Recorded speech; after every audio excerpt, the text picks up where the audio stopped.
Yeah, no, I'm good, thank you.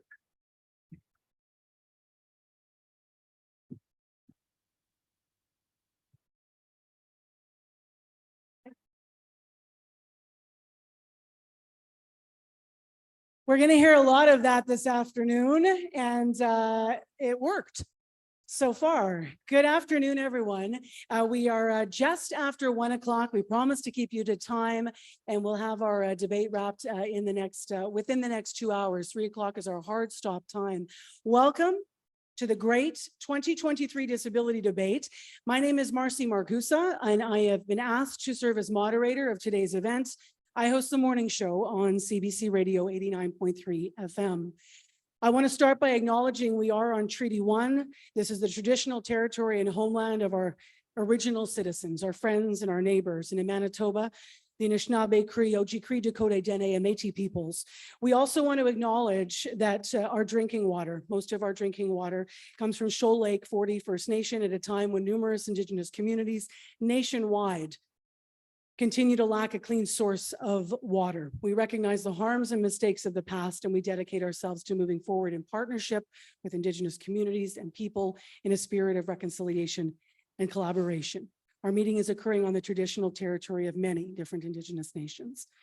This debate has been organized by Disability Matters Vote. It's a nonpartisan public awareness campaign, and the campaign has 3 goals: to ensure all Manitobans living with disabilities can participate fully in election activities, and those who are eligible to vote can vote; to promote priority attention for disability issues in the provincial election, and to support Manitobans in making informed voting decisions. Welcome everyone who's in the room today on this rainy afternoon in Winnipeg. Thank you all for being here. This event is also live streamed to a large portion of people. So welcome to everyone who's joined us from the comfort of your homes and your workplaces all across Manitoba. Finally, politicians make a choice to be in public service. And when you put your name forward to run in a campaign, it is nonstop. So before we introduce them, can we just give a huge round of applause for the candidates here today?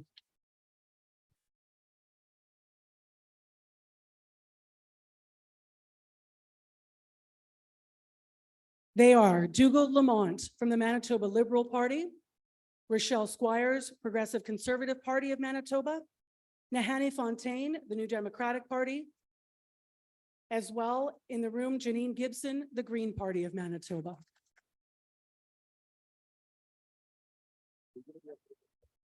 These parties were selected because they provided written responses by September 1st. That was the deadline to respond to DMVote's questions.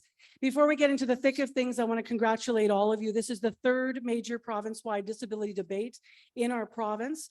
And the fact that almost 25% of Manitobans over the age of 15 live with a disability, and thousands more children in Manitoba live with disabilities as well. And the fact that many hundreds of thousands of others are affected by issues, it just shows that a major disability debate is incredibly important. And the last time I had opportunity to moderate this debate, there were 1,000 people. And I'm sure the numbers are similar today when you count everyone here in this room and everyone watching the stream across the province. A couple of quick housekeeping items. Today's debate, as I mentioned, will last maximum till 3 o'clock. The program for the debate has been organized into 3 segments. Each party rep will be provided up to 3 minutes to make an opening statement, which will be timed and will be cut off by the bell. I promise I'll try to go gently with the bell. Second, we will focus on 5 priority issues. They've been identified by the DMVote 2023 campaign.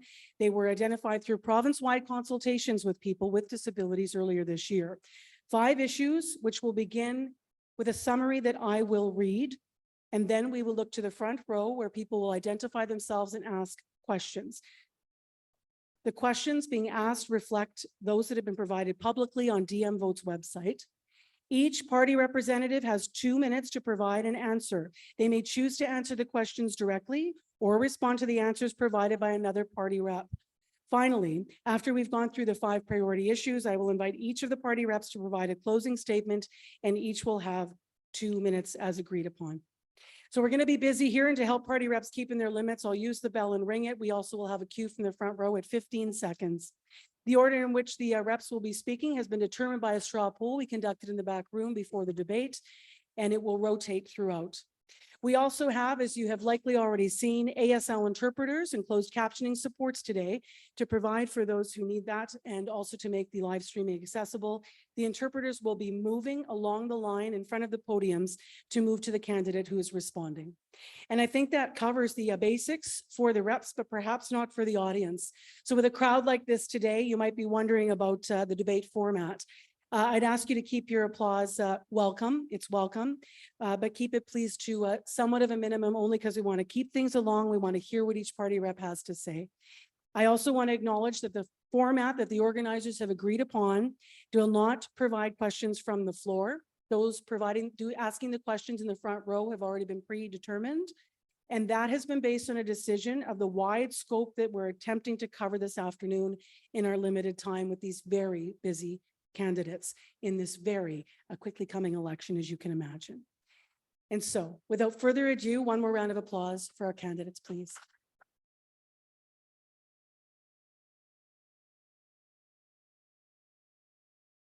It's time for opening statements. The first to make the first opening statement, the order of speakers will be Nahanni Fontaine, followed by Janine Gibson, Dougal Lamont, and Rochelle Squires. They each have 3 minutes, and we will begin then with Nahanni. Miigwech, everyone. Miigwech for having me here today. It's an honor to be able to stand up here and just spend some time having some really important dialogue with everyone and answering really important questions of folks here in the room. I want to just start by saying a huge miigwech and acknowledgement for all of the folks that do disability supports, disability agency, disability advocacy, disability human rights. There are phenomenal organizations and peoples that are on the front lines of ensuring that Manitobans with disabilities are not treated as second-class citizens. That is a phenomenal and critical journey that people are on to ensure that we have human rights here in Manitoba. So first and foremost, I want to acknowledge all of the folks that do that work. Secondly, I want to acknowledge Disability Matters votes. I was first elected in 2016, and I believe that 2016 was when Disability Matters votes established themselves. And I think that it's really important to engage in our democratic processes. And I don't think that there has been a group that has done it as well as DMV. Just this election alone, I think we're on our maybe 5th pop-up or activity in respect to the 2023 election. That is a lot of work that goes into ensuring that folks have the information that they need to inform their vote and to participate in our democratic process. So I want to give a shout out and a huge miigwech and acknowledgement for DMV and all of the work that you do. Excellent. For the last many years, I have been the House Leader for the Manitoba NDP, but I've also been the Families Critic. And part of that critic, as my colleague here knows, is disabilities. And I've had the absolute privilege of meeting with so many groups across Manitoba that are doing this really important work. Just recently, I had an opportunity to visit with DASH. And incidentally, my youngest son, Nichanis, has been working with DASH this summer. And my little cousin, Joe Fontaine, has been working with DASH for the last 3 years. And he's basically like my 3rd son. So the Fontaines have been working at DASH, and it's been so beautiful to see, first and foremost, the work that they do, the skills that they develop, the community that they bring together. But it's also really special to know that our Fontaine family is engaged in that work. And my son loves doing that work, and Joe loves doing that work. And so I think that there's real opportunities for us to get engaged with one another and to continue to work in partnership and in consultation to ensure that Manitobans with disabilities thrive here in our province 15. And that they have every opportunity afforded to them. Miigwech. Thank you. I'll just point out where the time queue is coming in the front row. And that was to 3 minutes time. Can we hold up the card just for the candidates so they can see? When you see the blue paper go up, it says 15, and we apologize because we just moved the seat there. Thank you, Nahani Fontaine. The second to speak is determined in the draw from the Green Party, Janine Gibson. Merci, miigwech. Thank you so much to all the organizers and for the opportunity to stand here and listen previously and continually as I share the policies of the Green Party that we believe address so well so many of the 5 pillars that Disability Matters is putting forward. Because we are a party based on compassion, yes, compassion for the environment of which we are all a part, but compassion for each other. We are all part of the biology of the earth, and our observations with the Green Party are that we are in a climate emergency and a social justice emergency.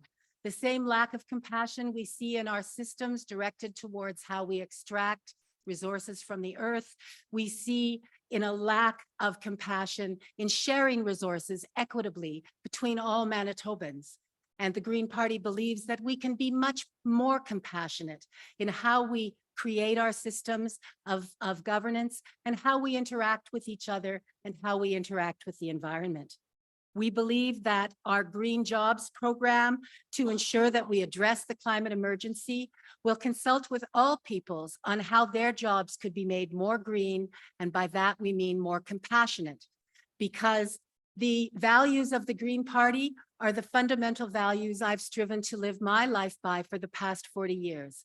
And those are the values of health, ecology, fairness, and care. And when we look around us, we see a lack of these values in our legislation, in the implementation of our legislation, in the way we treat each other and the way we treat our earth. So by addressing this Green Jobs to mobilize our systems to realize that we are in a climate emergency, and people with health concerns are even more vulnerable to the climate emergency. I know, having chronic bronchitis, the amount of smoke I've had to be in this year, from the start of doing blueberry inspections in March in BC, all the way to the honey inspections I did last month, I've been in smoke. So please forgive me if I'm coughing at any point. I'm not ill, but my bronchitis has been seriously inflamed. And I know that people with health conditions will continue to be impacted by the climate emergency that's upon us. Another fundamental of our green policy aligns so much with what you're asking for. We believe in a basic income guarantee. Canada is one of the wealthiest countries in the world. There's absolutely no need for the poverty that we see in so many of our communities. So, and then the last point, I'll just say, we want to make every vote count. We have to reform our democracy. So many people are not voting. So many people have turned away from the system. We can make it more compassionate. Thank you so much.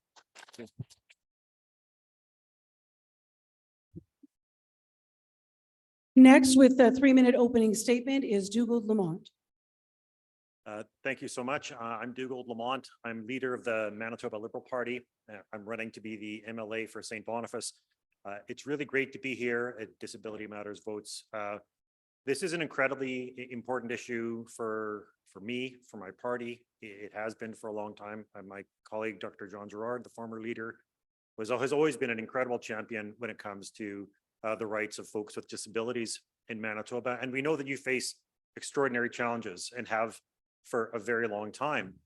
And look, we knew that before the pandemic. One of the things that happened during the pandemic is that it really showed how broken many of our systems already were. It broke some systems, but it also showed really what the failings were.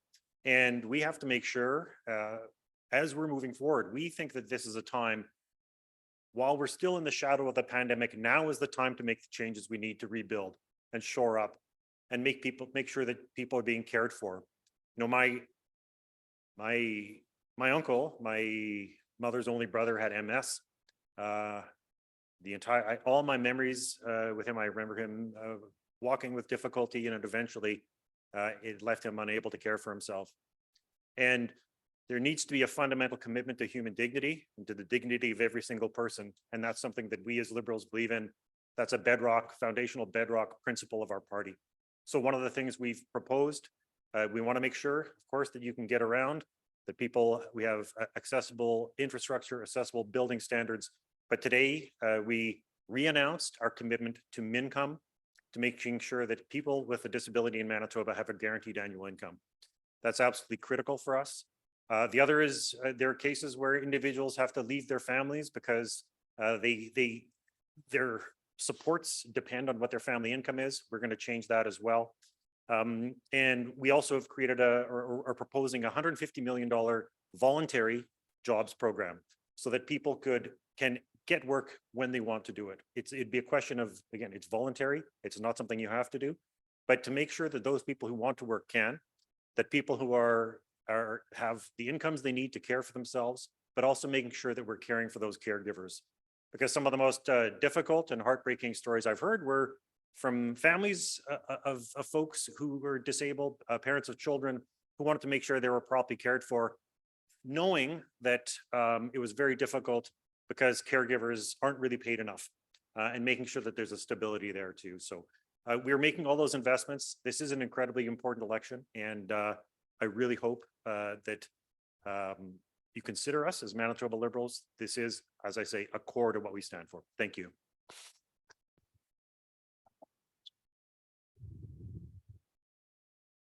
Our final opening statement, 3 minutes, Rochelle Squires. Thank you very much, Marcy. And it is a real honor to be on this stage with my esteemed colleagues and to be here with all of you. And I would echo the sentiment that I do believe that one of the strongest grassroots campaigns that I've ever witnessed has come from you folks. And I just want to congratulate you for all of your advocacy and your tireless efforts to make sure that everybody in this province is aware of the campaign and that politicians are taking note of the campaign and taking action to ensure that everybody with disabilities have the opportunity to live a dignified life in the province of Manitoba. We all know that disabilities affects at least 1 in 6 Manitobans, and I would argue that that number is probably even higher, and that we as a society need to unanimously move forward on ensuring that everybody has the right to achieve their fullest destiny in Manitoba and live freely in community and receive the supports that they need to live in community. One of the actions that our government has taken in the last few years is announcing the permanent closure of the Manitoba Developmental Center, as well as the transition of St. Amant away from a developmental center to a health agency, so that for the first time in over 100 years, Manitoba has no developmental center and that everybody can live freely in community. As your minister for the last 3 years, it was a tremendous honor to make those decisions, to also make those official apologies and to settle that lawsuit for those who were wronged by policies and initiatives in the past. And we hope on a go forward basis that we never make those same mistakes again and build a better community. So then that leads me to community living disability services. And again, it's been a real honor to be working with all of you and to hear your voice, your tireless advocacy. I'm very honored that I have a special advisor, Jessica Croy. I don't know if you're here, Jessica. My eyes are scanning for you, but a big debt of gratitude to you for always coming into my office, not pulling any punches, telling me exactly what is needed. And Jessica, with your help, we have delivered on many of those key priorities that you have brought forward on behalf of your community members. In 2019, on this very stage, or at this very debate, our leader, Heather Stephenson, was the family's minister at that time, and she made 3 solid promises to you: increased disability services, new income support program, and increased benefits for disability services. And we've delivered on all of those 3 initiatives as a first step, and we have more to go, but really looking forward to a very bright future with Disability Matters forefront in everyone's mind in Manitoba. Thank you very much.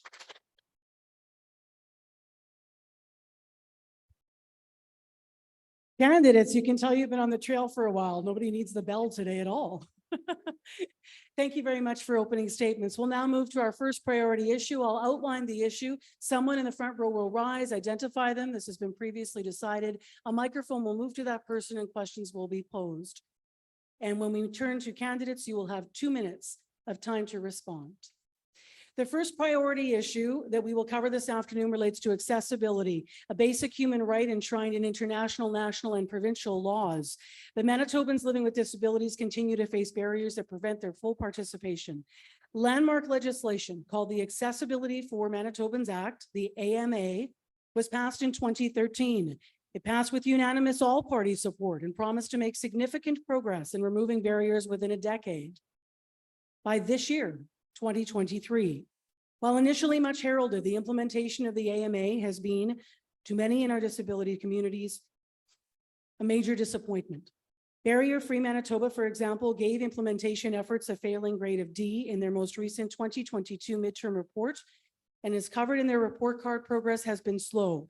The recent steps were taken that actually diminished the AMA's effectiveness as well, limiting accessibility responsibilities by 95% of Manitoban organizations, narrowing the scope of the built environment standard so that it no longer includes buildings, failing to establish an effective system to monitor, report on, and enforce AMA rules. 10 years after the passage of the Act, a 2023 Probe research poll found that 40% of people who run businesses in Manitoba do not understand the AMA, nor do they know they have a legal responsibility to remove barriers. Our question from the floor, please. Our questions for the section. Thanks, Marcy. Hi, everyone. I'm Alan Mankiewicz, and I've been heavily involved in disability advocacy across Manitoba on a number of issues. My questions for you are, what will your party do to strengthen the implementation of the AMA and ensure timely and significant progress towards an accessible Manitoba? How will your party ensure the timely and comprehensive prevention and removal of barriers in facilities, buildings, and structures? And how will your party ensure that disabled people are meaningfully consulted on all matters related to the AMA? Thank you. Thank you, candidates. You'll each have 2 minutes to respond to the question. If you need a restatement of any part of that, I have them in front of me and you can request that. We, as mentioned, have order for this response. This time, the first person to answer will be Janine Gibson from the Green Party of Manitoba. You have 2 minutes. Thank you very much. Yes, I'm the leader of the Green Party of Manitoba, also running in the constituency of Wolseley. The Green Party and a Green MLA will ensure that there is much broader education on the AMA. We have basically good legislation that's not being implemented, that's not being educated. People don't know their responsibilities. So massive education around what we need to do. The legislation is there. I understand it's pretty good. I need to educate myself more on it myself. But I know, as someone who has mobility issues, that there are many, many businesses that don't understand their responsibilities. So we need to have funding for the education.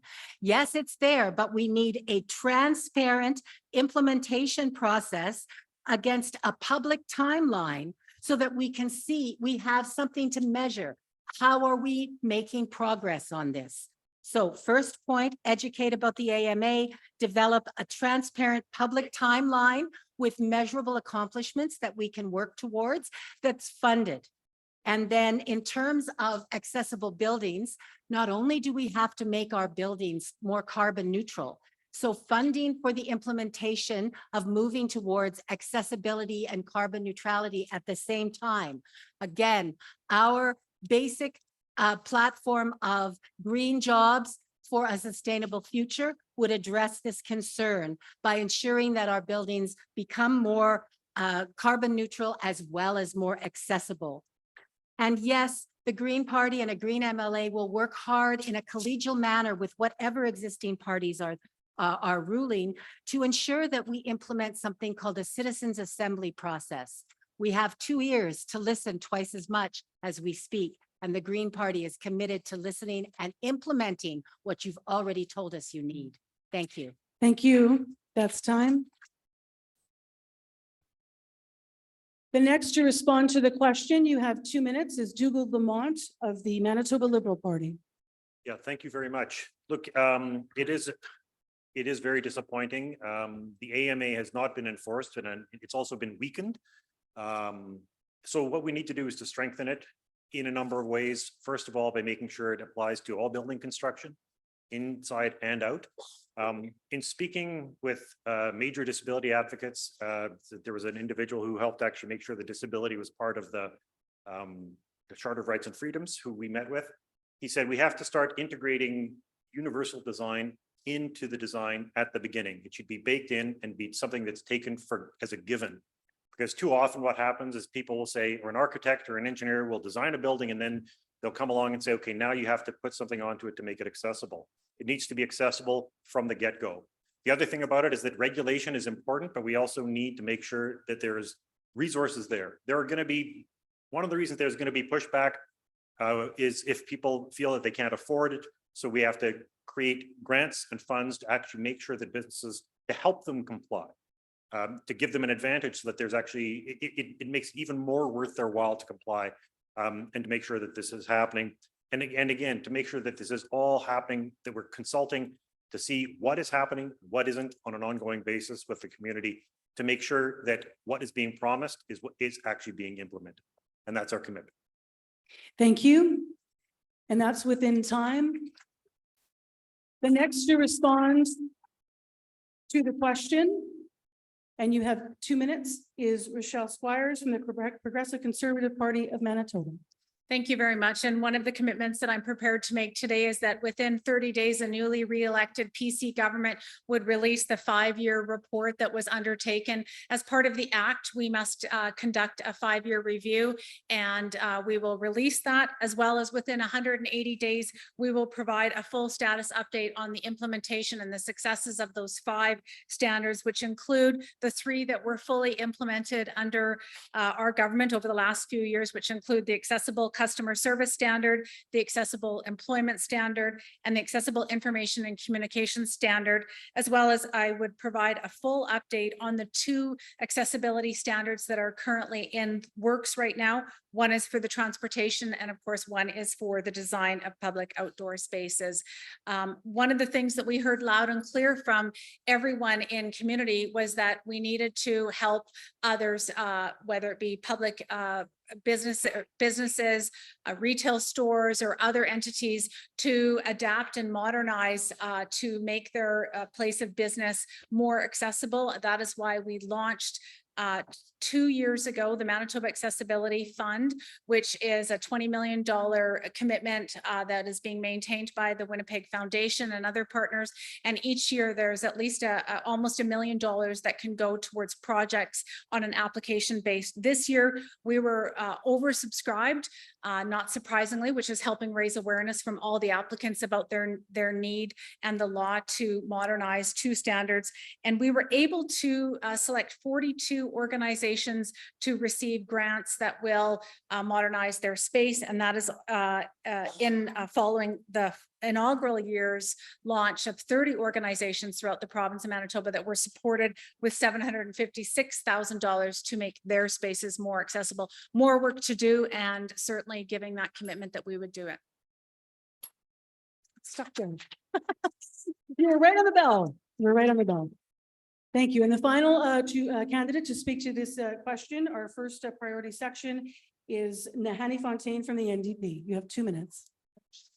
The Manitoba NDP were really proud to introduce and pass the Accessibility for Manitobans Act back in 2013. It illustrates the commitment of the NDP to work with and ensure that, again, we have a Manitoba that is accessible and that every Manitoban can thrive and has equal opportunities. And so, like the folks that we've heard from, we are equally disappointed that the AMA has been effectively watered down or weakened by the current PC government. One of the things that they did was that they weakened the standards from regulations. So employers with 50 staff, now it goes down to 24 staff. You know, Manitoba has a best practice, and that is through the AMA. There's a legislative framework to ensure that Manitobans with disabilities have accessibility in our province that everybody deserves and has demanded. And the NDP was working with the community to ensure that AMA was strengthened and that it did what it was intended to do. And unfortunately, like I said, it's been weakened and watered down. And I think that a really good point is that there aren't a lot of businesses that do understand what their responsibilities are in respect of AMA. And unfortunately, we find that a lot with government programs because there's not really a public awareness campaign. And so the Manitoba NDP will work in partnership and in respect of consultation and how AMA can be strengthened. And under a WOB Canoe NDP administration, provincial government departments and agencies will prepare, update. Thank you, Nahanni Fontaine. That is the 2 minutes up. And I do have a stopwatch. I'm just letting everyone know and making sure we're completely fair. And thank you, candidates. I know we're trying to keep it tight. We can have a round of applause for all of the candidates answering the first section.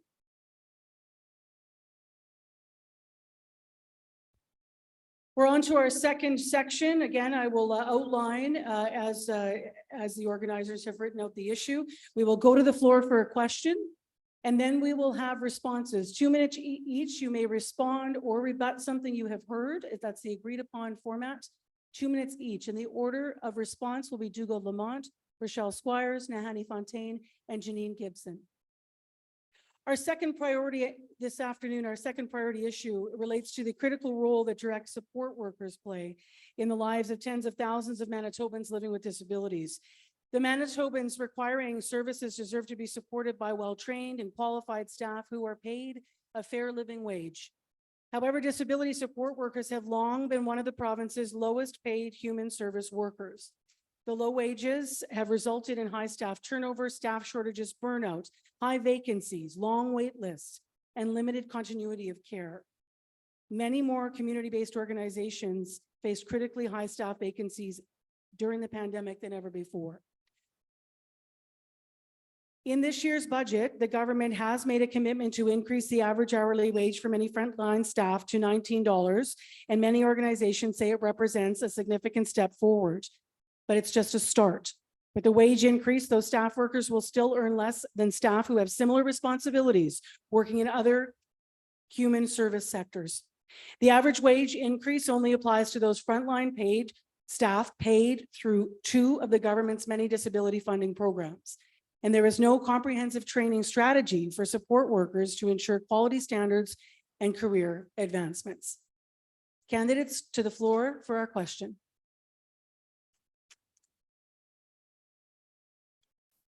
Good afternoon. My name is Javed Marcus, and I'm a direct support professional. My questions for all parties today are, will your party commit to an increase over the next 3 years of $21, $23, and $25 for an average wage for disability support workers? Will your parties work towards similar average hourly wage increases for all frontline disability support workers, personal care attendants, and home care workers with similar responsibilities? Will your party work with organizations and stakeholders in the overall disability sector to develop and implement a competency-based training system? Thank you. Candidates, you each have 2 minutes to respond. I can reframe questions if you need. And we begin this round with a response, 2 minutes from Dugald Lamont. Thank you. I will say yes to all 3. We will commit to increasing over the next 3 years of $21, $23, and $25. We will work towards a similar hourly average hourly wage increases for all frontline disability support workers. And we will work with organizations and stakeholders to make sure that we're implementing a competency-based system. This is something we met with the parents of adult children with disabilities who expressed this exact concern to us a number of years ago. And it was one of the most moving and powerful meetings that I've ever had as an MLA, because it's very clear that you have parents who are just worried about their loved ones. They're worried about their kids. They're worried about the ones that make sure they want to be safe. And there are serious issues, as they pointed out. To be a disability support worker you only have to have grade 10. You can be not prescribing, but giving out medications that nurses are not allowed to. So people are handling sometimes very powerful medications, and they're underpaid and there's huge turnover. And the result of that is a breakdown in care through no fault of anyone's. It's because there are workers who love the job, want to keep doing it. So we need to make sure that they can keep doing the job they can at the best quality they can, make sure people are properly qualified. But that provides the stability, the essential stability that's missing in the system. And it'll actually reduce costs in the end, because if we can get people in and it's something that people can make a career, if people can afford to pay their bills and pay their rent and take care of people, that'll be what makes the difference, because we're losing good people from the system because they simply can't afford to pay their bills, even though they love their work. So this is a major priority for us as a party. Thank you.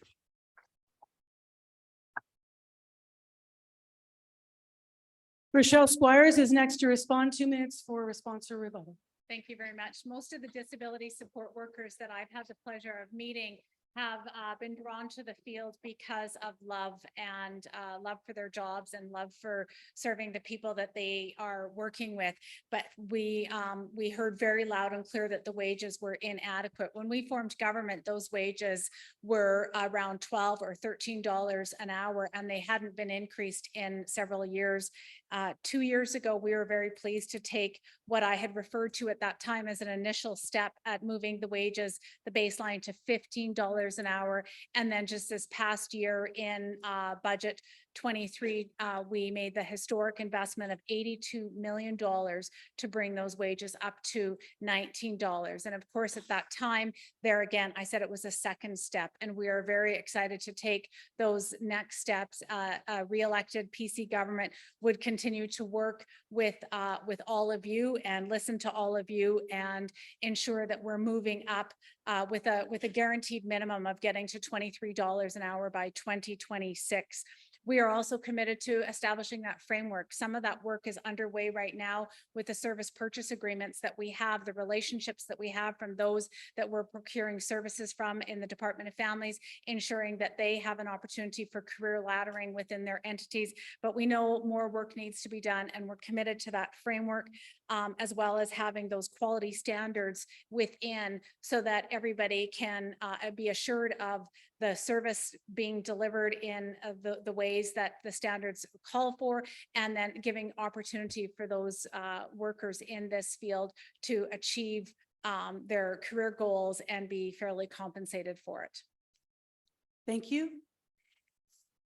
Nahani Fontaine is next to respond. You have 2 minutes. The Manitoba NDP respects and values frontline workers in the disability sector. And we know that many of them have not received a fair deal in the last many, many years. In fact, wages have been frozen from this current PC government that we've had for the last 7 years. And we know, as my colleague has said here, we've had lots of conversations with parents who very graciously share their concerns and their worry with us. And it is heartbreaking to hear of the stress that many families are under, especially as parents start to age and they worry about their child and the supports that their child may or may not have. And so, you know, we understand how important that disability support workers are in the lives of Manitobans, and also to relieve the stress that a lot of families are under. We know that the work of disability support workers is more than work, and I would agree with my colleague that a lot of disability workers do it out of love, but unfortunately, love doesn't pay the bills.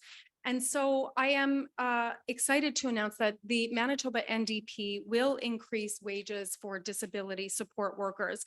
This will go towards supporting the retention and recruitment of Manitobans to do this very critical frontline work with Manitobans. This will also help to reduce turnover that we see within the disability support workers community, so that we can have folks that will have a career and that can be doing this work long term, and that can work in partnership with families and communities to do the work that we need to do to ensure that Manitobans, all Manitobans, again, can thrive and have the opportunities that they should be afforded. Thank you. And our final response to our second set of issues and questions will be Janine Gibson. You have 2 minutes. Thank you very much, Miigwech. Yes, a Green MLA and Green MLAs will support the Green Party of Manitoba's policies to honor the service that frontline workers share with their community. And that means acknowledging that $19 and $21 an hour is not sufficient. It's not a living wage in today's reality. So we definitely would work collegially with our governing party to ensure that we get to that $25 an hour mark, which we think is more reflective of the baseline where support workers doing this crucial frontline work should be earning. As well, we believe that we have to have increased support for all home care and all frontline workers. And that means quality of life as well, quality of the work environment and supports for that, not just the dollarly wage. Yes, our current system, we need that, but there are other ways that we can show respect and improve retention. So again, listening, reading the reports that have already been generated, paying more close attention to them, and looking for the opportunities to build in compassion into our bureaucratic systems. And finally, we know that competency-based training is important. Competency-based standards need to be created in an inclusive manner so that we can reduce the turnover and ensure that everyone is getting the quality of care they need, that the workers are able to feel positive about themselves, knowing that they have the training required to deliver the high quality of service that all Manitobans deserve. The Green Party believes that these green jobs that we will create will enable us to serve one another more compassionately and have a positive impact on our environment. Thank you. And that concludes our second set of responses. Candidates, how are we doing? A reminder, there's water underneath your podiums and there are chairs if you'd like to get off your feet for a moment, and you still will be visible to the audience and to those watching the live stream. The order for answers for priority issue number 3 will be Rochelle Squires, Nahanni Fontaine, Janine Gibson, and Dougal Lamont. Here is our issue summary. For many in Manitoba, having a disability has long meant living in deep and unrelenting poverty. It has also meant that having very limited housing options are there due to the growing shortage of accessible and affordable units in the rental market. Our third priority issue this afternoon is about doing a much better job of meeting the most basic of needs. And there are some things in the works. There is a newly launched provincial disability support program. Persons who qualify as having, quote, severe and prolonged disabilities, end quote, will get increased monthly benefits compared to employment and income assistance or EIA recipients, but many feel that the program has serious design flaws. Moreover, the income levels offered are still substantially below the poverty line. And there is a recently passed Federal Canada Disability Benefit Act. The act has been heralded as a once-in-a-generation opportunity by some to lift many working-age Canadians with disabilities out of poverty. But the program's full impact will depend on the provinces agreeing to not claw back benefits from their intended recipients, and also stopping private insurance companies from potentially doing the same. The prospects for improved housing options are much less promising, particularly for those on low incomes. It is reported over the last decade, Manitoba has lost 24,000 housing units that rent under $750 per month, and there are currently nearly 6,000 people on a wait list for Manitoba housing. To the floor now for our series of questions about this. Thank you. My name is David Crone, and I'm with the Cerebral Palsy Association of Manitoba. My questions are, how will your party ensure that the participants and the disability community have leadership roles in improving and evaluating the new Manitoba Supports for Persons with Disabilities program? Second, does your party commit to not directly nor indirectly claw back the new Canadian disability benefit? And third, how will your party work to increase the availability of affordable and accessible housing? Thank you.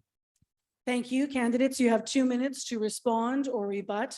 Once again, I mentioned the order. It will be Rochelle Squires, Nahani Fontaine, Janine Gibson, and Dougal Lamont. Representing the Progressive Conservative Party of Manitoba, Rochelle Squires, you have 2 minutes. Thank you very much. First of all, I just want to respectfully disagree with one of my colleagues' earlier statements. It was under our government that the wages went up from $12 to $19 an hour. Under the previous government, those wages remained frozen. And again, we have much more work to do in that regard.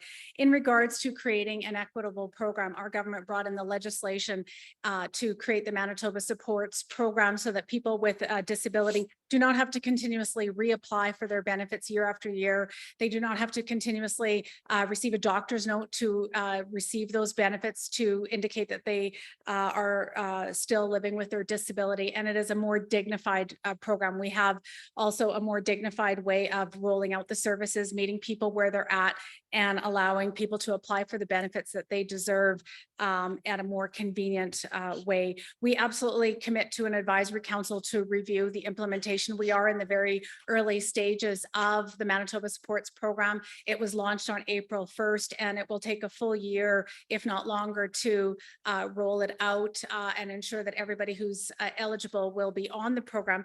And we will have an advisory council that will oversee the implementation of that. And regards to housing, our government recently announced 700 net new units of social and affordable housing for individuals as a number for this year, and we will be moving forward with higher targets in the following year. And in regards to the Canada Disability Benefits Program, I was very pleased to meet with my federal colleague, the Honorable Carla Qualtrough, recently to talk about this. Don't have all the details, but it is very exciting that the federal government are moving into this space in partnership with the provincial government, and the PC party commits to neither directly or indirectly clawing back those Canada Disability Benefit payments from all recipients, and we will move to exempt the Canada Disability Benefit in regulation for all Manitoba Supports recipients.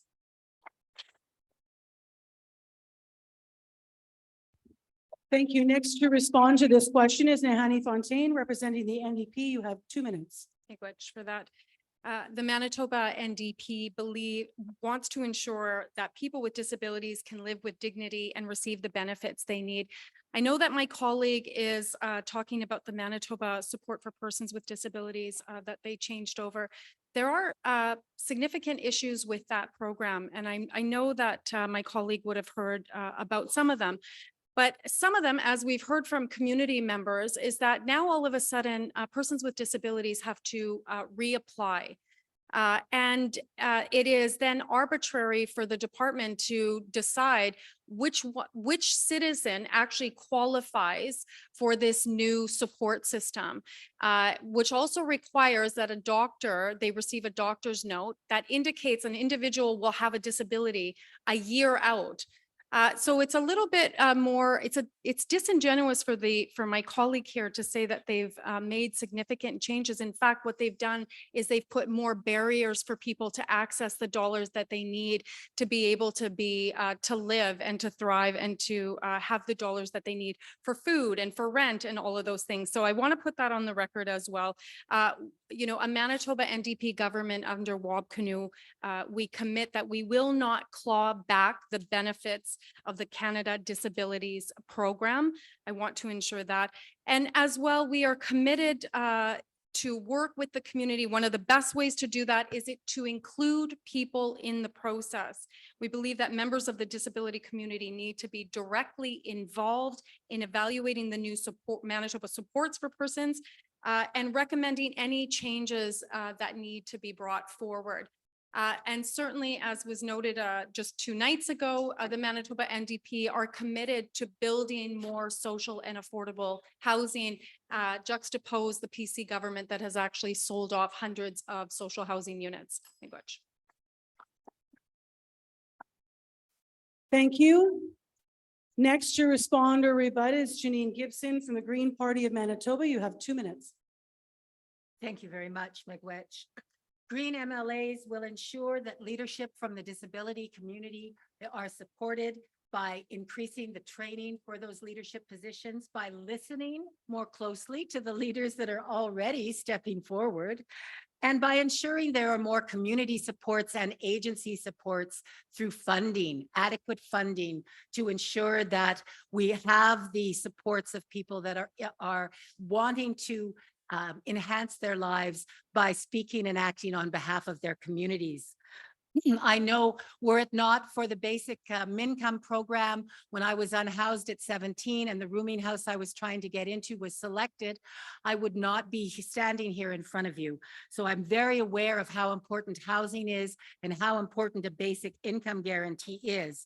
So yes, a Green Party of Manitoba, Green MLAs would in no way claw back such needed income. In fact, it's my understanding that the current taxation level, people with disabilities lose more money being clawed back if they try to work than any other sector. It's around 85% of a tax level, which is just shameful. We have to separate supporting people in working in the community with their basic income supports and from the disability and ability supports that help them move to a position where they can take leadership positions, both paid and unpaid. And in terms of housing, we with the Green MLAs will definitely support the maintenance of existing social housing so that it can move towards carbon neutral and accessibility, as well as supporting the 1,000 new social housing units that are required to reduce the wait time and ensure that all Manitobans are treated with compassion and dignity. Thank you so much. Thank you. Thank you. And the final candidate to respond to this question is Dougald Lamont from the Manitoba Liberal Party. You have 2 minutes to respond or rebut anything. Sure. Thank you very much. I do want to make a couple of points. Look, it is with respect to both my PC and NDP colleagues, they both froze wages, at least 5 years under the PCs and several years under the NDP as well before that. But the other is that people who are on disability on EIA have faced massive cuts over the years and freezes that in 2019, a person on EIA who has a disability was actually receiving $1,000 less per year than they did in 1989 and $850 less than they did in 1992, right? So our EIA system, and I don't understand why. I don't understand why this was a choice that any government has made, but that is the reality that for over 35 years, there has been virtually no change in the EIA system with some small changes for people with disabilities that still don't go far enough. So yes, absolutely. One of the things we'll do is make sure that we're working with program participants to get feedback, to see what's working, to see where there are breakdowns and so we can dynamically adjust the program to make sure it works as we roll it out. We're proposing a provincial guaranteed minimum income for individuals with disabilities, where people would be free to work and volunteer. And again, we would consult with program participants and leaders to ensure that issues are addressed. We do commit to neither directly nor indirectly clawing back Canada disability benefits payments. And the other is we've committed to building 10,000 new units of affordable housing, 1,000 units a year for the next 10 years, and to make sure that that is accessible as well. So it would actually, it would all be built with universal design. That's it. Thank you. And that wraps our third area of issue. And we are right on time. It's 2 o'clock for those in the room who are watching our pacing. We're right on time for our debate this afternoon. And in fact, we will continue at a reasonable pace. How are we doing, candidates? Good. Thank you for this. It's hard work as someone who speaks 2 o'clock every morning. I know what that feels like in trying to articulate and get your thoughts out. So we appreciate you staying within our format this afternoon. I'll just give the audience a moment to make some adjustments. That time, I think, has prompted some people to shift seats. Maybe just a moment, since we are a touch ahead of time, in fact, to take a sip of water and get set for our fourth section of issues. But if we could move very quietly, we are on to our next issue.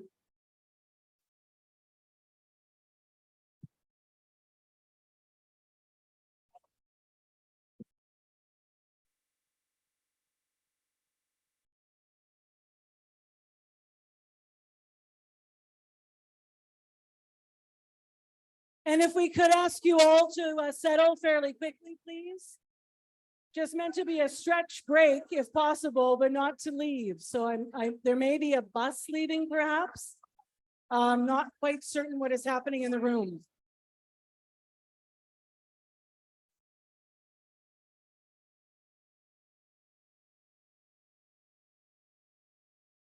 Hello, everyone.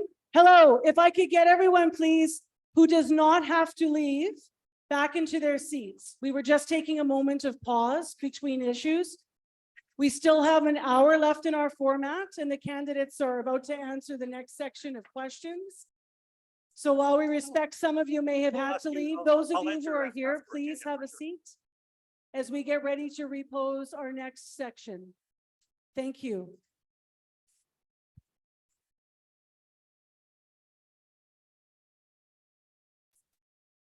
Thanks, everyone.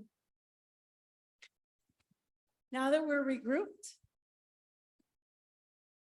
and our candidates are ready, it's time to move on to issue number 4 in our discussion debate today. The fourth priority issue for us this afternoon relates to employment. Manitobans with disabilities continue to face extensive barriers when seeking a job, and once employed, keeping the job and advancing in their careers. Recent Statistics Canada data tells us that more than 57,000 or 40% of Manitobans with disabilities in their prime working years, age 25 to 64, are not employed or even seeking work. And research shows that both employees and employers benefit from hiring persons with disabilities. Employees benefit from a better quality of life with improved confidence, a source of income, and community participation. The benefits for employers include improved profits, lower turnover, increased punctuality and dependability, and an improved organizational culture. There are many reasons for the labor force discrimination faced by Manitobans with disabilities. These include limiting stereotypes held by many employers, limited supports to help students with disabilities move from high school to work life, and a lack of government funding increases from high school to work life. As well, over the years, too many community-based organizations that provide employment supports for persons with disabilities. Many believe that governments should show much greater leadership in addressing these issues, as well as setting a good example when it comes to employing persons with disabilities. Persons with disabilities make up 21% of the Manitoba population between the ages of 25 and 64. But in 2022, they were heavily underrepresented in public service, making up only 11% of provincial government employees. To our next section of questions, to the front row, please. Good afternoon. My name is Melissa Graham. I'm the Executive Director of the Manitoba League of Persons with Disabilities. I have 3 questions here. How will your party work towards ensuring equity in employment opportunities and outcomes for Manitobans with disabilities within the government and broader economy? How will your party ensure that Manitobans with disabilities are actively and effectively promoted to the business community as valuable contributors to the workforce and economy? And the third question, how will your party work to improve transitions from high school to best prepare students with disabilities for future employment? Thank you. Sticking to our format, candidates will have 2 minutes for a primary answer, a response, or rebuttal.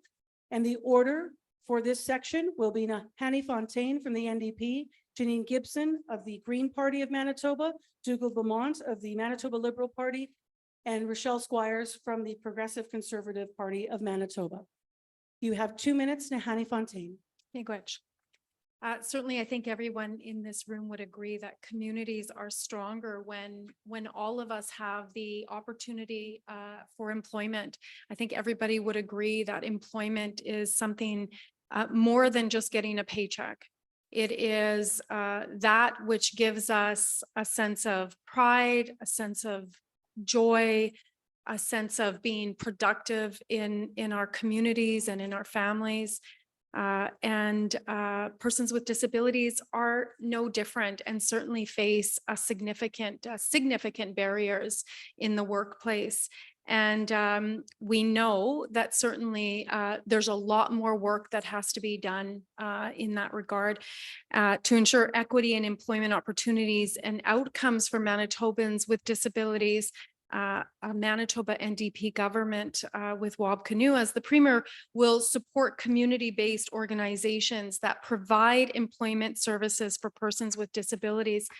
I said earlier in my opening comments that I had the opportunity to visit with Dash, and I actually had the opportunity to see some of the folks build their skills and the work that they do there, and the way that Dash has been able to organize themselves to be able to support a variety of different skills so that individuals can get employment outside. They have a really amazing program now. It's like a social enterprise. So they have a kitchen and folks are making soups and they're selling soups to community or to organizations that are around Dash. We have to be able to support that work and to think outside the box on how we can support Manitobans to get the skills that they need and to support them in their workplace as well. Sorry, so little time here. Again, we are committed to ensuring that Manitobans with disabilities have the supports that they need to be able to thrive. And that includes in the workplace and getting employment, which Thank you. not enough time. Janine Gibson, next to respond, you have 2 minutes. Merci. Green MLAs will support sale of green bonds to create green jobs. And those green jobs will include ensuring that there is equity in employment. We believe that one of the reasons that's not existing is there is a lack of training and community funding for that training, so that employers know that they are missing out on a lot of resources, that 1/4 of the population who have overcome issues with mobility or with issues with different aspects of abilities are able to make very important contributions in their community, both paid and unpaid, but hopefully with more supports to move folks from volunteer positions to paid positions. Secondly, we believe that funding for these education workplaces should include mentoring programs so that more folks with disabilities are able to see role models, people with like themselves who have moved successfully from high school education through university to various aspects of making contributions. We all have different strengths. We all have different gifts to share. We all have different challenges that we need to overcome. And in my experience, overcoming those challenges gives us a kind of wisdom that's deeper and more important than just knowledge. So that mentoring would play a key role in ensuring that more folks are able to share their gifts with the community. And in some ways, we need to listen to Mark Twain, who says, never let your schooling get in the way of your education. So that's, I think, the practical lived experience that can be honored through mentoring programs. Thank you very much. Dougal Lamont, next to respond, you have 2 minutes. Yeah, thank you very much. It's a great question. I mean, one of the things we've actually want to do is start very early when it comes to screening people for any kind of disability in school. So one of the things that we know is that whether could be anything, eyesight, hearing, learning disabilities, we want to make sure that at the very beginning of a student's life that we're screening to make sure that we're able to detect if there's a disability and to be able to react. For in many cases, it takes years for a diagnosis, even though parents might know that our child is struggling. So that is one of the things that we'll do. Making sure that assistive devices are available is really critical.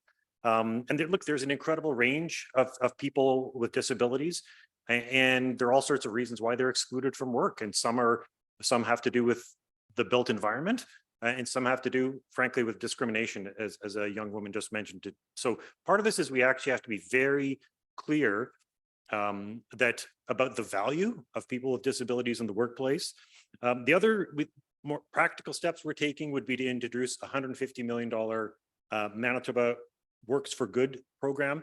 And look, it would be for all Manitobans, any Manitoban who's facing unemployment, but it would certainly be for any individual with disabilities. You could go and work at a not-for-profit or at another job. The other is that we have a Manitoba Business Development Bank, because folks with disabilities can be entrepreneurs and it can be very successful, to make sure that they have access to capital as well and build their own businesses. These are all, so we want to do it across the whole range of ability and disability. And finally, when it comes to making sure that people are graduating from high school, that's something we should be working on with all students to make sure that they're having a positive transition out of high school, but especially, kids with disabilities, who are facing greater challenges. Thank you. And our final response in this to this area of issue is Rochelle Squires. You have 2 minutes. Thank you very much. And in my personal life, I can wholeheartedly say that one of the greatest joys of my life has been planning for the future and looking at potential and opportunities in the workforce. And I'm sure many of you can agree, but sadly, I believe people with disabilities are often left out of that. They aren't given those same opportunities to dream about their future and the potential that they could unleash within them. And that is why earlier this year, the PC government announced a $600,000 Quality for Life Improvement Initiative. It is a pilot that is onboarding 2 groups of students, for the first group aged 18 to 20, and then another group of 20 to 25-year-olds looking at opportunities and helping pair these young individuals with mentors who can help them aspire to achieving their goals in the workforce and achieving their destiny. Our government has also announced more increased amounts that you can, if you are on the Manitoba Supports Program, more money that you can receive without having any reduction in benefits, $12,000 per individual and $18,000 per household, as well as one of the things that we are embarking, and what I would commit to you today is that with the new Intellectual Disability Advisory Council that was established earlier this year, and other stakeholders like Manitoba Inclusion and other disability advocates, that we would work to fully revamp the day services program within the province of Manitoba to ensure that there are choices there for those who want to continue with the traditional day services model, but also to have opportunities for career laddering, because that is an opportunity that all young people should be able to achieve. And like they say, if we can dream it, we can achieve it. Thank you. Big round of applause. That wraps up this segment. We have one more section of issues to go. Oh, that was a little stressful when everyone started leaving there. And like I said, break. I meant sort of stretch the legs, but that was a bus that did have to leave for Beausejour. So I'm grateful that everyone safely was able to find their way out. And I think it also outlines one of the issues around having to schedule your transportation when you're trying to get different places, right? So thank you, everyone, for taking to your seats once again as we continue our debate and discussion this afternoon. A small announcement before our final area of for the candidates' responses. I just want to thank in advance here everyone who has been joining us online, with hundreds of people watching the debate online right now. Our original channel was overwhelmed. That is how many people were tuned in. So we have just opened an additional channel through Ability Manitoba's YouTube channel, Abilities Manitoba YouTube channel. That is the secondary channel, an additional channel. So if you are having issue, or you're hearing perhaps from someone you're here and you're hearing that there are issues, just please let them know there's a secondary channel now open to watch the remainder of our debate this afternoon. It's a good problem to have when you have that much engagement. And so to priority issue number 5, our final area that we will cover today relates to timely and equitable access to services and resources. Tens of thousands of Manitobans with disabilities and their families depend on timely access to various disability-related services. Recent studies have shown that many systems providing these services are struggling. Studies by the Manitoba Advocate for Children and Youth have reported systemic deficiencies, including long wait times, limited availability of services for children and families, most notably those in rural areas. Recently, community-based studies have also reported ongoing inadequacies in services and supports for persons with disabilities in our educational and healthcare systems. Wait times for disability-related services, including assessments, home care, respite, therapy, treatment, even essential equipment repair, can last for months or years, which leaves thousands of Manitobans and their families in crisis. While Jordan's principle has helped to provide more equitable access to services for First Nations children living with disabilities on reserve, huge disparities continue to exist in the services available to First Nations adults. Candidates, we're about to move to the question. I'll mention the order of the responses for this area. Janine Gibson, Dougal Lamont, Rochelle Squires, and Nahani Fontaine. Here are the questions. Good afternoon. My name is Joni Wilson. I come here in a couple capacities. I am the Jordan's Principal Wellness Services Lead for Southern Chiefs Organization. I'm a parent of an adult son with disabilities.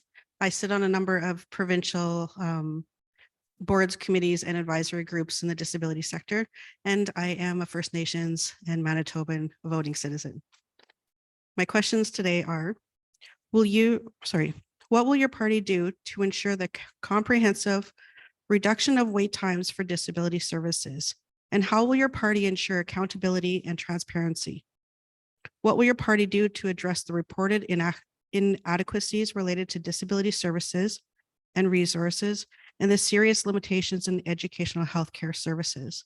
And one that is near and dear to my heart, how will your party address the wide regional disparities in disability services and the inequities or lack of access that continues to be faced by First Nation Manitobans living on reserve? Thank you. Thank you. Candidates, 2 minutes for response or rebuttal, beginning as mentioned with the Green Party of Manitoba and Janine Gibson. Miigwech, merci. Green MLAs in Manitoba will ensure that we have greater transparency in our government systems.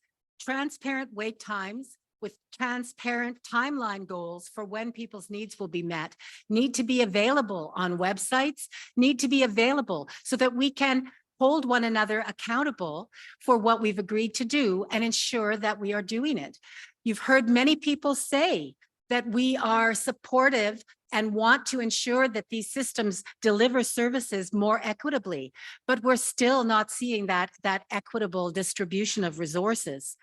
The Green Party believes that with more support workers in place, funded to help folks navigate the system, we can save money in the long run by investing in people today. This is our Green Jobs for a Green Future platform that includes support workers to help navigate the bureaucracies. I've had folks with disabilities come to me asking me to help them. They've been seeking to live independently for over 4 years, almost 5 years, without the supports that they need to make that move. So that kind of investment in support workers needs to happen in terms of implementing Jordan's principle, implementing the investment that our rural communities need so that all Manitobans, regardless of where they live, regardless if they are on the land or in urban centers, have the supports that they need to develop their abilities, to express themselves, to be treated with the compassion that all Manitobans need.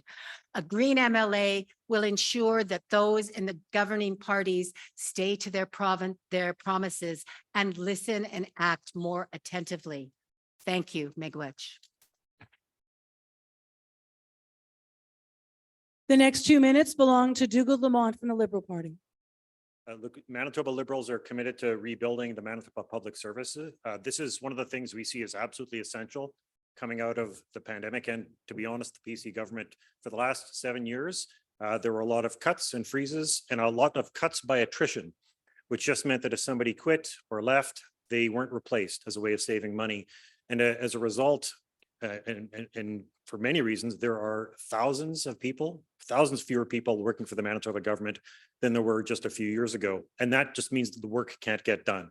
So we are committed to rebuilding the Manitoba Public Service to make sure that we're not just hiring. We need to invest in technology and processes to make sure that, and it's accessible technology, to make sure that we're speeding access to service. We are committed to making sure that these benchmarks are reported publicly and to address the inadequacies. Again, we have to improve staffing levels. There just simply aren't enough people working in the system, and rebuilding education, healthcare, and disability services to make sure that if you're making a call or sending a text or sending an email, that there's somebody on the other line to answer it. And when it comes to the disparities in disability services for First Nations, it is really terrible. There are basically no disability services on First Nations for adults at all. And that shouldn't be the case. We'll work with First Nations. We believe in Jordan's principle. And the Manitoba government is funded per capita based on every single person in this province, whether they live on reserve or not, which means the provincial government is actually getting federal dollars for First Nations on reserve that should be shared with First Nations on reserve. That includes making sure that those disability services are there, of course, respecting First Nations sovereignty and working with them. But I think Jordan's principle, it should work as much for children as it does for everybody else. First Nations ultimately are all Manitobans, and we have a responsibility and a duty of care. Thank you. Thank you.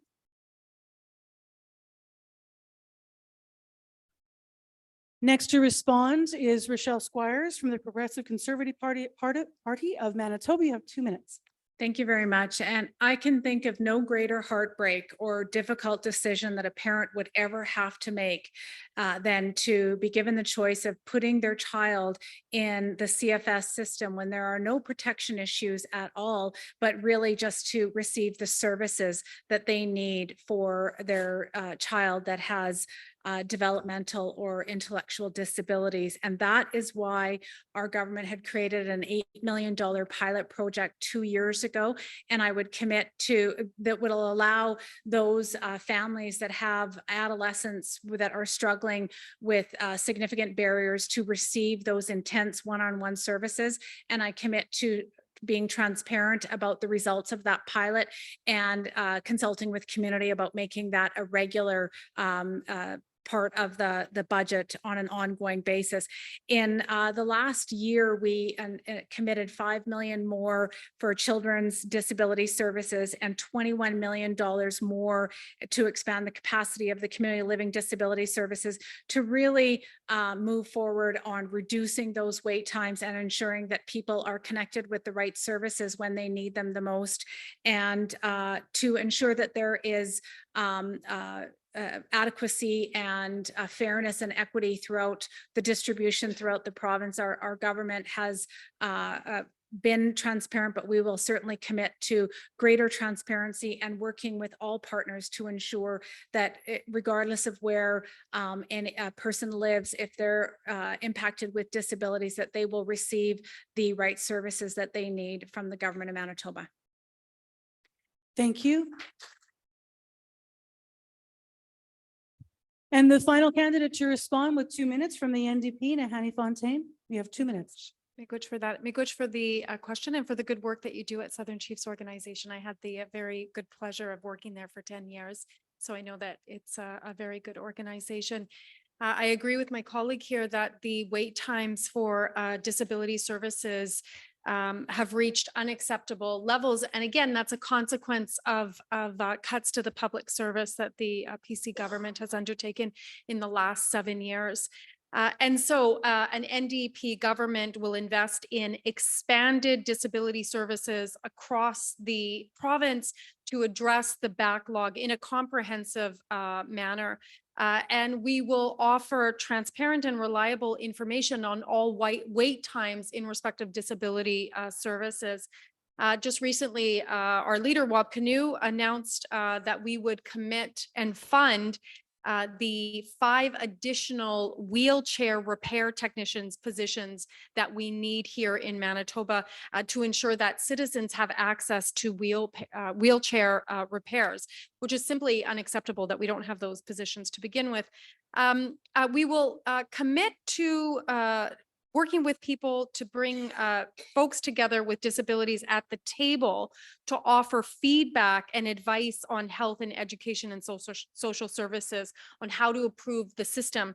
And then certainly our NDP caucus is 100% committed to working with First Nation peoples on reserve and off reserve and Indigenous peoples in general in respect of adhering to Jordan's principle and supporting communities to be able to access Jordan's principles. As I'm sure you are well aware that sometimes there's still a disconnect and a gap in being able to access those services or Jordan's principles for folks that are on reserve. So we are committed to working with the federal government in honor of Jordan's principle and ensuring that First Nations people have the services that they rightly deserve. Miigwech.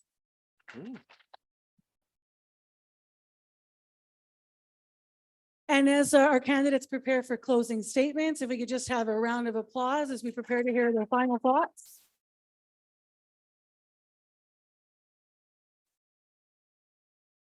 For closing statements, each candidate will also have 2 minutes this afternoon, and the order for closing statements will be Dougald Lamont, Rochelle Squires, Nahani Fontaine, and Janine Gibson. Dougald Lamont. Oh, thank you very much. Look, I really appreciate the opportunity to speak to you all today, present our ideas. This is an incredibly important election. And look, I know that for so many Manitobans, you've been waiting for a very long time for change. And I don't see that change from the other parties.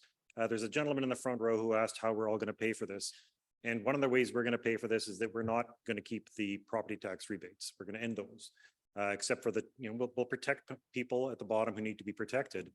But we don't think we should be borrowing hundreds of millions of dollars and sending it to people who live in other provinces who make a lot of money. That's money we could be putting into helping people here in Manitoba.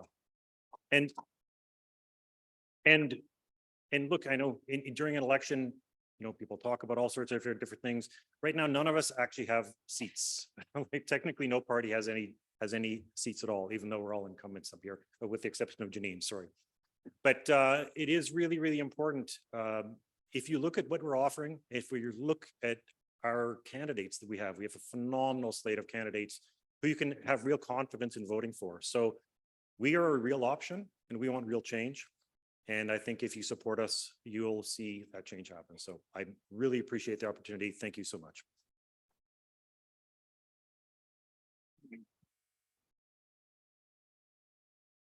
Next, with the closing statement is Rochelle Squires from the Progressive Conservative Party. Well, thank you very much, Marcy, and thank you all for being such a wonderful audience. And I appreciate all of your attention and listening to our ideas and debates, and for allowing me to be part of this journey. And it has been an honor of a lifetime to be on this journey with you for the last 3 years as the minister and as the MLA. Very fortunate that I have Saint Amant within my constituency of Riel, and I want to give a huge shout out to Saint Amant for all the wonderful work that you do and you continue to do. Wonderful partnerships, whether it be in expanding respite, providing service, being the center of excellence for autism, and all that amazing work that you do. Shout out to my friends from Saint Amant. In the last 4 years, our government has acted on the things that you had expressed desire to see move forward in the disability debate 4 years ago. We've kept our promise to take those initial first steps. We've raised the wages for the direct service workers. We have created the Manitoba Supports Program. We have moved towards full implementation of the AMA, and we are committed to taking further steps. We've kept our word in the past. We will keep our word in the future, that we will ensure that every Manitoban has the opportunity to live their fullest destiny in the province of Manitoba, that you can achieve gainful employment if that is part of your path. You will receive the services that you depend on, that you will have reliable workers who are fairly paid, and that you can live and play fully in the province of Manitoba with a re-elected PC government. Thank you. And now a closing statement from Nahani Fontaine from the NDP. So once again, let me just say miigwech to everybody in the room for attending. I agree with all of my colleagues here. It is an absolute honor and privilege to be on this stage, to be able to spend some time together, to listen and to, really engage in the democratic process that is so important. Again, I say miigwech to Disability Matters Votes, and for all of the work that folks have done to put together not only today, but previous events that I've been able to participate in. The Manitoba NDP, if you elect a Manitoba NDP administration, we are committed to working in partnership with Manitobans with disabilities, to listen, to consult, to hear your vision and your recommendations, and certainly to act on the needs of the community. I think that there is no greater commitment than to say that we will work in partnership with Manitobans on what is best for their lives and for their citizens. And so, you have our commitment on that. As I indicated earlier, we are committed to increasing the wages for disability support workers that are on the front lines doing such important critical work on behalf of all Manitobans, really. We are committed to the 5 positions for the wheelchair repair technicians. Again, that's something that should have been done a long time ago, but we are committed to doing it almost immediately. And then, of course, strengthening AMA. I'm very proud to be a part of a party that brought in that legislation, that demanded more from all of us, demanded and said that we can do more in this province to ensure that there is equity and that folks can thrive. And so finally, again, this is a really important election. I appreciate everybody's time and your vote matters. And we are up here to affirm that and say miigwech for the time today. Miigwech.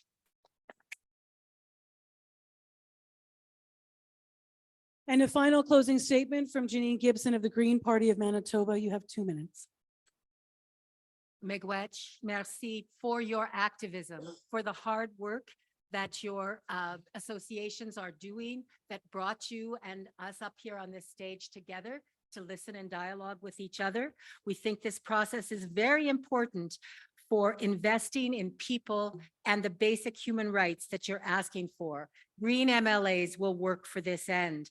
We believe that we could fund this by reducing the billions of dollars in subsidies that go to profitable corporations in this province right now. We don't understand why profitable corporations are receiving money when we have a lack of basic supports for the staff to receive the funding and the training they need, and for all human beings in Manitoba to receive a basic income guarantee that ensures that they are lifted out of poverty and put on the track to healing and a healthy, fulsome life.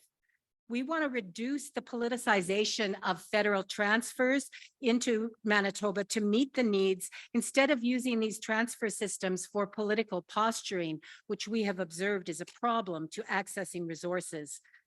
We want to ensure that disability votes matter more by updating our democracy away from a first past the post system to proportional representation to ensure that every vote does matter and that you are listened to by a collegial political system that works together.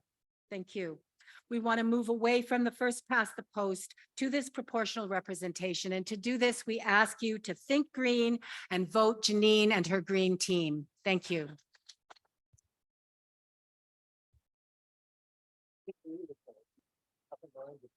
Candidates, thank you so very much. And I'll give you a proper thank you after some closing remarks that are important for everyone in the room, but we're going to applaud you twice. So let's just, right now, let's just applaud. It's really hard to do.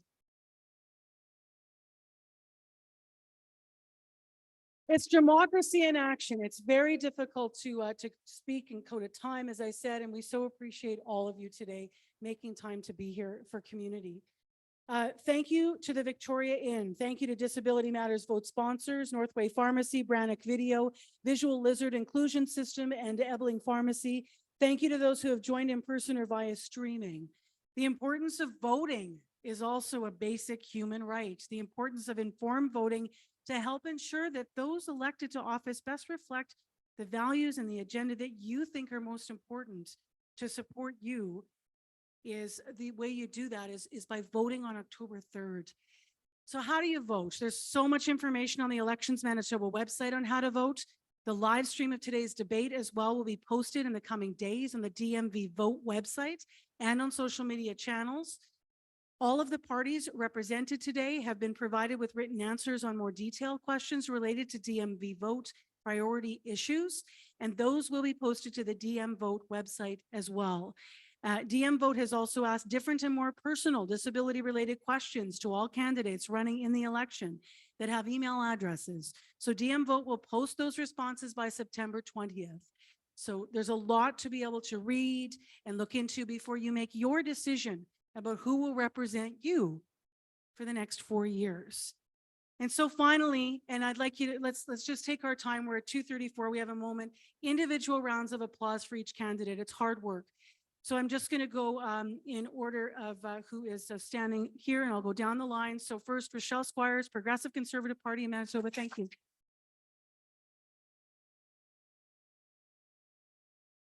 Nahani Fontaine from the NDP. Thank you very much for being here. Dougal Lamont from the Manitoba Liberal Party. Appreciate your time today. And Janine Gibson of the Green Party of Manitoba. Thank you. Candidates, thank you for putting your names forward. Good luck on the 3rd. And I'll talk to some of you on CBC and maybe all of you in the weeks ahead. I'm Marcy Marcusa, 89.3 FM on CBC, and we invite you to engage in our ongoing election coverage. There's also a multi-party platform debate coming up with the leaders on the 21st of September. But thank you all for being a wonderful, attentive audience this afternoon. Be well, travel safe, and thanks for joining us. Thank you, Marcy.